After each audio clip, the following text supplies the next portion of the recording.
Okay, good day and welcome. Today we will be talking about how to position the bypass valves on a Gen 2 Smart Choice Aqua Systems valve. This is a multifunctional valve, so we will actually start with the in-service having the arrows pointing in direction of the water flow. This will be your inlet side, of course, and it follows the arrow on the valve showing you the flow of water.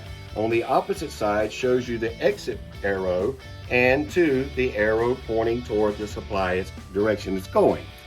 This is called the in-service valve.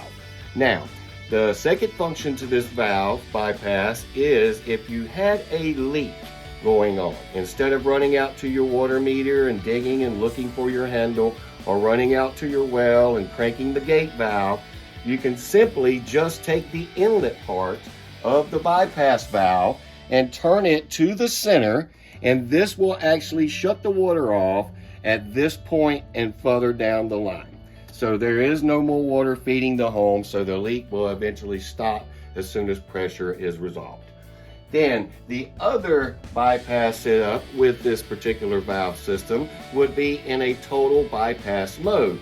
This will be in a mode to where you need to bypass the system in order for heavy irrigation, filling a pool, or etc. if there's no raw bib to be used.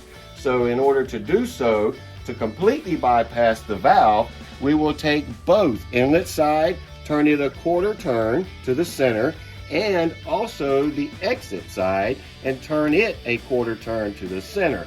This allows the water to come into the valve, cross the valve, and then still feed the home. It totally bypasses the filtering system at this point.